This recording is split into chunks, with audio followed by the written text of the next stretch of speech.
अस्सलाम वालेकुम नाज़रीन, प्रोग्राम डेडलाइन सिंध सां गॾु मां आहियां इम्तियाज़ मीर। ईरान में जेकी कॉन्फ्रेंस थी आहे नॉन अलाइन मूवमेंट स्टेट्स जी, जेके गैर वाबस्ता मुल्क आहिनि उन्हनि जी थी। पर जेकॾहिं हक़ीक़त में ॾिसूं त हिते कहिड़ो बि मुल्क हुयो जेको अणधुरियो त आहे ई कोन। पाकिस्तान जा बि अमेरिकन सां तालुकात आहिनि, इंडियन जा बि आहिनि, सभिनी जा आहिनि। पर इन कॉन्फ्रेंस जो छा अमुन क़ाइम थी सघंदो? इन कॉन्फ्रेंस खां पोइ हिकिड़ा ख़तरे जी घंटी, बान की मून बि उन में हुयो, जंहिं तरीक़े सां उन अल्फाज़ इस्तेमालु कया त ईरान अहिड़ी ज़बान इस्तेमालु न करे। पर ईरान चयो त असां एटमी ताक़त हासिल करण जे लाइ पुरअमन असां कोशिश कंदा रहंदासीं, असां उतां विथड्रॉ न कंदासीं। चीन ऐं रूस जो वधंदड़ रोल साउथ एशिया में इंटरनेशनल और रीजनल क्राइसिस आहिनि, इंटरनेशनल रीजनल जेके इशूज़ आहिनि, जेके मुल्कनि जे अंदरि सूरत हाल ख़राब आहिनि, जंगियूं कयूं थी वञनि, जंगियूं करायूं थी वञनि, इंटरफेरेंस जेकी अमेरिका जी आहे उनखे रेस्पॉन्स ॾियण जे लाइ ईरान जे अंदरि तेहरान में जेकी कॉन्फ्रेंस थी उन जो इम्पैक्ट साउथ एशिया ते केतिरो पवंदो, इन ते ॻाल्हाइण लाइ पंहिंजे स्टूडियो में दावत ॾियां मोहतरम जनाब ज़फ़र हिलाली साहब खे, अगूणा सफ़ीर आहिनि। सर, आपको वेलकम करते हैं अपने प्रोग्राम। किस तरह देखते हैं इस कॉन्फ्रेंस का साउथ एशिया पे इम्पैक्ट बढ़ेगा और ईरान को कितना फायदा है इस कॉन्फ्रेंस से?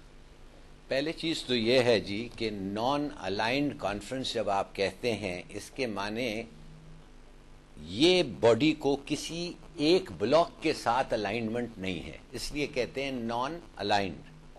अब तो दो ब्लॉक्स तो रहे ही नहीं है, तो इसका पर्पस क्या है ये नॉन अलाइंड? आप समझ गए ना? तो एक तो इनको सोचना चाहिए कि ये बड़े मुलाकात जो ऐसे करते हैं इनका फायदा क्या है। कोल्ड वॉर खत्म हो गया, अब रह गया है कि जब ये मिलते हैं तो ये क्या करते हैं। अक्सर जब ये मिलते हैं तो एक एक की दुश्मनी और एक छोटी सी जो अपने डिफरेंसेस होते हैं उसको वो बढ़ाते हैं। मिसाल के तौर पे आप देख लिया कि इजिप्ट ने सीरिया को खूब अटैक किया। अरब तो ये उनकी स्पेशलिटी है अरब की, बल्कि मैं समझता हूँ मुसलमानों की ये स्पेशलिटी है कि एक एक का गला काटते रहते हैं और दूसरे लोग देखते रहते हैं और कुछ हंसते भी रहते हैं। तो आपने देख लिया सीरिया को इसने गाली दिया, सीरिया ने इनको गाली दी, सीरिया का डेलीगेशन वॉकआउट कर गया है। ठीक है ना? फिर ये बैन की मून ने आके ईरान को सुना दिया और ईरान जो कह रहा था कि ये हमें बड़ी पब्लिसिटी मिल रही है और लगता है ऐसा है कि सैंक्शंस जो है हमारे खिलाफ, दुनिया हमारे साथ है, सब लोग आ गए, मगर आ तो गए सब सरबराह, मगर आके सुना क्या कि बैन की मून उनको ये कर रहा है। और बल्कि मुर्सी ने जो इजिप्ट का नया प्रेसिडेंट है उसने भी उनको सुना दिया कि आप लोग क्या कह रहे हैं सीरिया को मदद करते।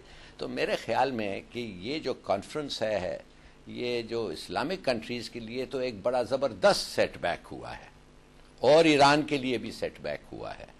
तो मैं ये साउथ एशिया पे क्या इम्पैक्ट करता है। इंटरनेशनल आइसोलेशन थी ईरान की, वो खत्म नहीं हुई। नहीं, बिल्कुल नहीं हुई खत्म। जो अटेंडीज आए थे, जो ममालिक आए थे, उनकी सपोर्ट मिली है आपको किसी हद तक? कोई नहीं मिली है जी, उनको सपोर्ट कुछ नहीं मिला, बल्कि उनकी बदतमीजी हुई है एक लिहाज से कि क्या जरूरत था कि आप कॉन्फ्रेंस करें जिधर सीरिया आपका दोस्त वॉकआउट कर जाए इसलिए कि उसको गालियां मिल रहे हैं मिस्र से।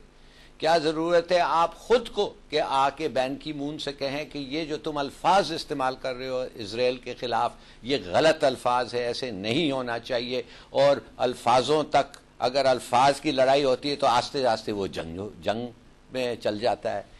तो मेरे ख्याल में ये कॉन्फ्रेंस का कोई फ़ायदा नहीं हुआ। सिर्फ एक ही फ़ायदा हमारे लिए साउथ एशिया के लिए ये हुआ है कि इस गवर्नमेंट की एक ही पॉलिसी कामयाब हुई है।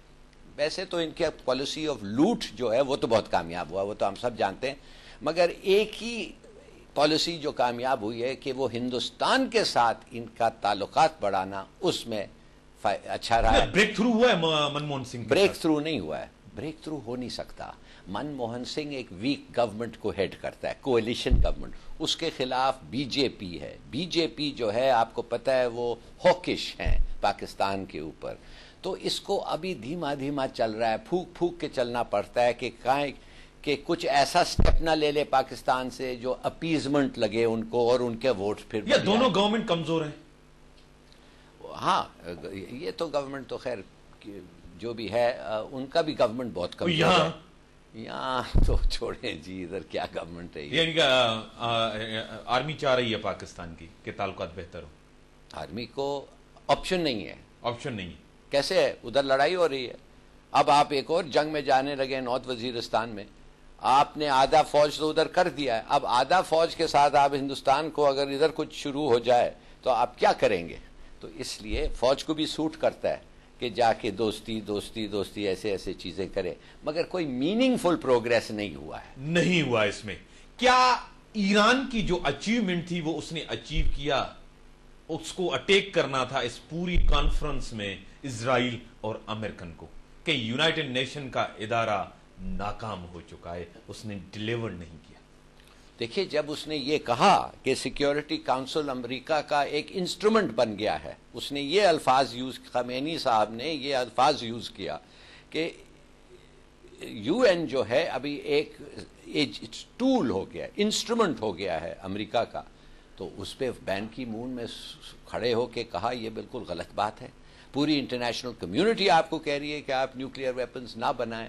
पूरी इंटरनेशनल कम्युनिटी और सिक्योरिटी काउंसिल खुद कहा है कि रोकें आपकी जो इस किस्म की डेवलपमेंट है, वेपन्स प्रोग्राम जो है, आप नहीं रोक रहे हैं, उस पर आप तवज्जो दें। ये नहीं कि इंटरनेशनल कम्युनिटी और सिक्योरिटी काउंसिल को आप गालियां दें और कहें कि आप अमेरिकन के ये हो गए होंगे, मगर आपका सबब नहीं चलता है। ठीक है, आप देख रहे हैं कि सिचुएशन टेंस होगी आगे चल के ईरान बिटवीन अमेरिका।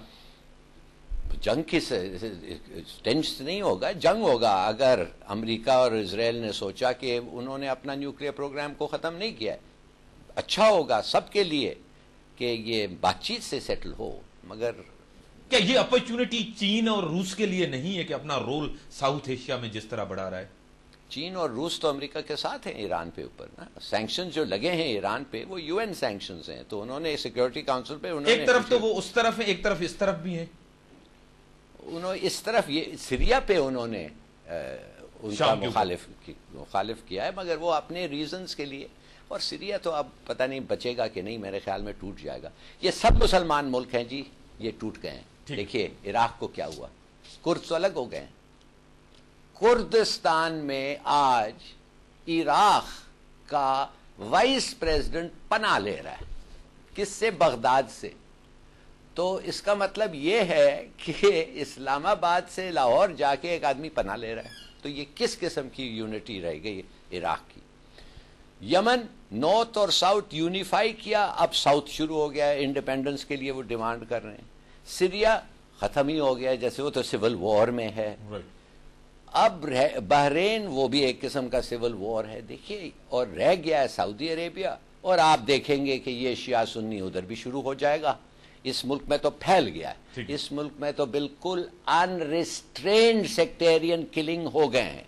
इस मुल्क में 55% सुन्नी जो हैं वो कहते हैं शिया गैर मुसलमान है। इधर भी सिविल वॉर की तैयारी हो रही होगी। ठीक है, इस पूरे रीजन में, साउथ में हो या अरब कंट्रीज में हो, आज जो डिस्टर्बेंस है, जिस तरह की तहरीकें हैं, जिस तरह का इंटरफेरेंस है, इंटरवेंशन है, इसका जिम्मेदार भी तो अमेरिका है ना? क्यों यार, कमाल है।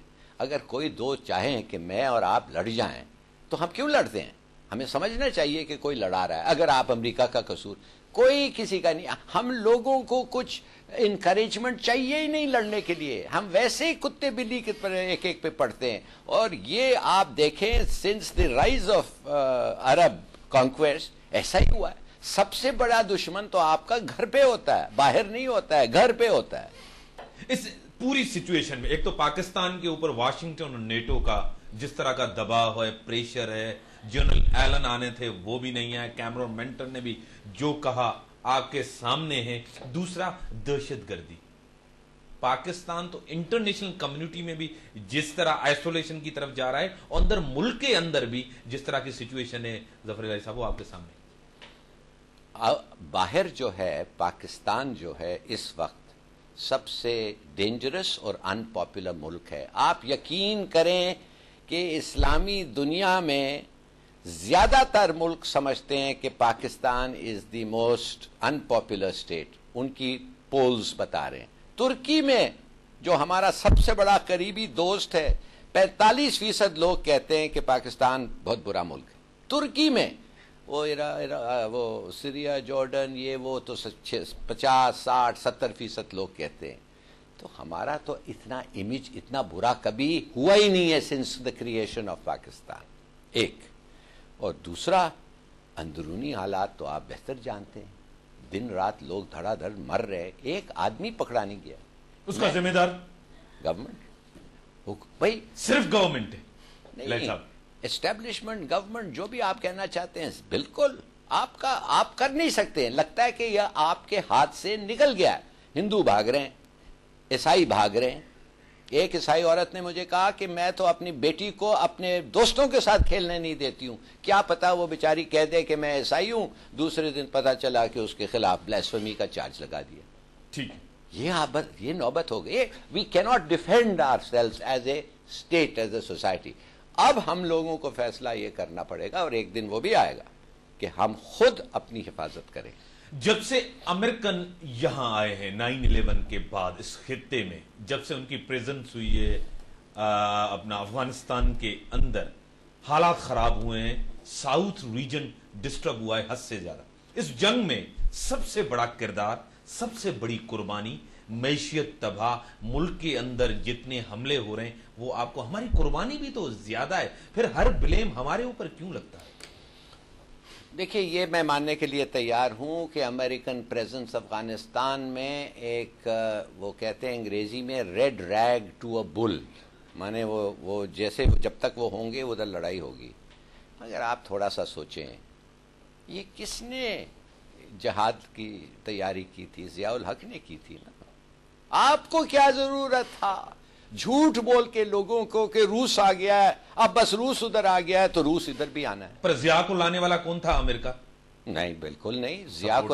जिया को लाने वाला उसकी फौज थी, जिया को रखने वाली उसकी फौज थी। मुशर्रफ को नहीं, आई डोंट बिलीव यार। फौज को इन लोगों को आप समझते हैं इशारा चाहिए, ये तो ग्रैब करना चाहते हैं power. Power means what in Pakistan? Power means money, power means everything.